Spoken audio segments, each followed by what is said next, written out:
Septembre kalo tile 4 san 2023 aw bisimila Mali kunnafoni jabarani kan bamanankan kunnafoni kɛnɛ kan.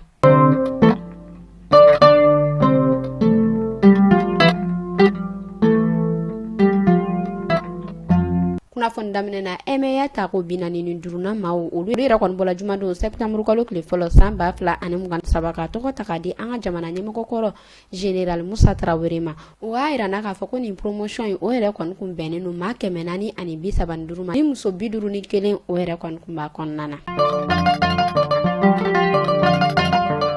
Carte biométrique ni nin waati damadɔ in na an y'a kuma fɔ a ɲɛna ko ale yɛrɛ kɔni correction o kun daminɛna u y'a yira k'a fɔ ko carte biométrique million 5 ɲɔgɔn o yɛrɛ de kɔni dilannen don minnu yɛrɛ baaraw n'u olu yɛrɛ sigilen don sen kan ko u yɛrɛ kɔni bilannen don o dilanyɔrɔw la u tilala k'a yira na tuguni k'a fɔ ko minnu yɛrɛ erreur n'u o kan ka corriger ko olu yɛrɛ kɔni bɛɛ ma ban fɔlɔ. UNICEF ale yɛrɛ kɔni bɔla k'a ladɔnniya k'a yira k'a fɔ ko denmisɛnnin ba 40 ɲɔgɔn kɔ ko ni wulikajɔ ma kɛ ko olu yɛrɛ kɔni bɛ sɔn ka bɔnɛ u ni na k'a sabu kɛ baloko dɛsɛ ye yanni san 2023 u ka dafa.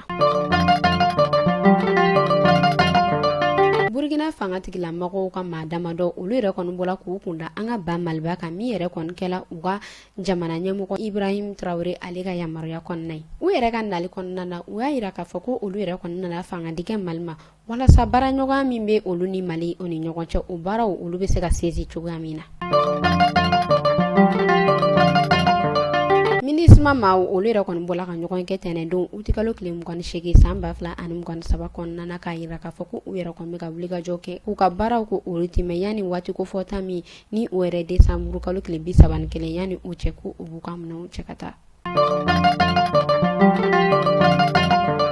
Ɲɛnajɛ kibaru la bi kunnafoniyaw y'a yira k'a fɔ ko Seydou She ni ale yɛrɛ artiste denmisɛnnin fitinin ye ko ale yɛrɛ kɔni bɔla ka kabako ko min ni o yɛrɛ kɔni famana ka ye jamana kɔnɔna na u y'a yira k'a fɔ ko sibiridon septembre kalo tile 2 san 2023 kɔnɔna na ko Seydou She ale yɛrɛ kɔni ye concert kɛ concert min ni a kɛla san kɔrɔ concert yɛrɛ kɔni kɛnɛ kan kunnafoniyaw y'a yira k'a fɔ ko denmansaw olu yɛrɛ de kɔni bɔla i n'a fɔ fɛn wɛrɛ ka taa n'u denw ye concert kɛ yɔrɔ in na walasa denmisɛnnin ninnu u bɛ se ka nisɔndiya o yɛrɛ kɔni sɔrɔ cogoya min na u tilala tuguni k'a yira k'a fɔ ko concert o yɛrɛ kɔni kɛla nisɔndiyaba ye denmisɛnninw ani u mansaw ma concert yɛrɛ kɔni tɛmɛnen kɔfɛ kunnafoniyaw y'a yira k'a fɔ ko Seydou She ale yɛrɛ kɔni bɔla ka yafama deli kɛ k'a sababu kɛ san o yɛrɛ kɔni kun bɛ ka nalen ni masi kɔni o seko tɛ fɛn min na o tɛmɛnen kɔfɛ dugudenw olu yɛrɛ kɔni bɔla ka kunnafoniya di kɛ ko kunnafoniya min kɔnɔna na n'u y'a yira k'a fɔ ni Seydou She nin tɛmɛnen kɔfɛ ni a sera ka concert fitinin organiser denmisɛnnin fitininw tɔgɔ la ko o yɛrɛ kɔni bɛ pusa kosɛbɛ ko k'a sababu kɛ nin concert in a yɛrɛ kɔni kɛna nisɔndiya ni bonyabanw ma.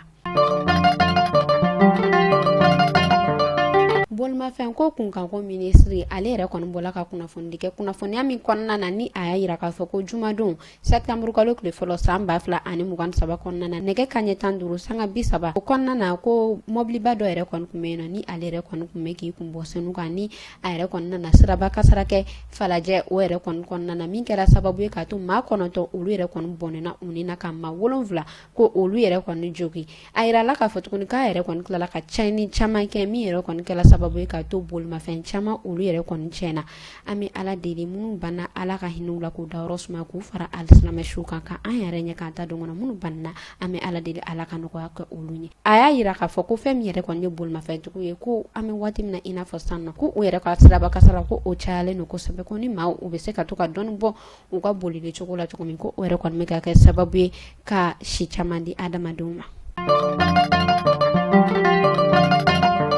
An bɛ taa Sikaso kɛrɛnkɛrɛnnenya la Kɛnɛdugu ale na marabolo caman na kunnafoniyaw y'a yira k'a fɔ ko binganni wale o yɛrɛ kɔni caman bɛ ka kɛ Kɛnɛdugu dugumisɛnninw na min yɛrɛ kɔni bɛ ka kɛ sababu ye k'a to dugumisɛnnin caman olu yɛrɛ kɔni bɛ k'u jaba labila o tɛmɛnen kɔfɛ ka bɔ yen nɔ u y'a yira k'a fɔ ko poste min ni o yɛrɛ kɔni bɛ Jalakɔrɔba ni ale bɛ Sikaso ani Bamakɔ ni ɲɔgɔn cɛ ko banbagaciw olu yɛrɛ kɔni bɔla ka na binganni wale kɛ yen nɔ min kɔni kɛla sababu ye k'a to banbagaci kelen ale yɛrɛ kɔni bɔnɛna ani na ka an ka fanga tigilamɔgɔ maa 3 ko olu yɛrɛ kɔni blessé an bɛ ala deli halisa ala ka jamana in suma minnu sala ala ka hinɛw la k'u dayɔrɔ sumaya.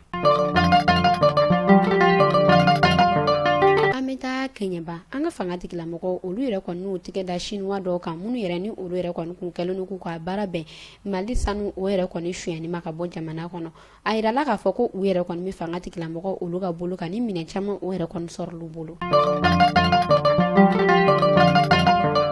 O tɛmɛnen tɛmɛnen kɔfɛ a yirala k'a fɔ ko Sifina ka denmisɛnnin fila ni olu yɛrɛ kɔni kun ka baara bɛnnen don bingani walima min yɛrɛ kɔni kun b'a to u kun bɛ maa caman ko olu yɛrɛ kɔni bɔnɔni na ani ka maaw ko olu yɛrɛ kɔni bololafɛnw minnu la kunnafoniyaw y'a yira k'a fɔ ko tigɛ da o yɛrɛ kɔni kɛla olu kan. Kunnafoni kuncɛla Salifu Keyita di Domingo kunnafoniyaw y'a yira k'a fɔ ko Daba Masa ale yɛrɛ kɔni ka wele selali ma ni a kɛla sibiridon septembre kalo tile 2 an 2023 kɔnɔna na k'ale si ko o yɛrɛ kɔni to 72 ɲɔgɔn la an bɛ Ala deli Ala ka nɛɛma k'o di ani alisilamɛ su bɛɛ lajɛlen ma ka an yɛrɛ ɲɛ kan ta don kɔnɔ. Ni ne kun bɛ dansigi kɛ bi kunnafoni na ni e maa o maa i bɛ fɛ i ka yɔrɔ u ka lakodɔn k'i ka feerefɛnw k'o lakodɔn n'i bɛ fɛ i ka kunnafoniyaw n'i bɛ fɛ i ka foli u ka bila an ka kunnafoniyaw duguma i b'an wele ni numéro damadɔ in na 75 71 50 31 ni ne kun bɛ dansigi kɛ bi kunnafoni na aw k'an bɛn siɲɛ wɛrɛ.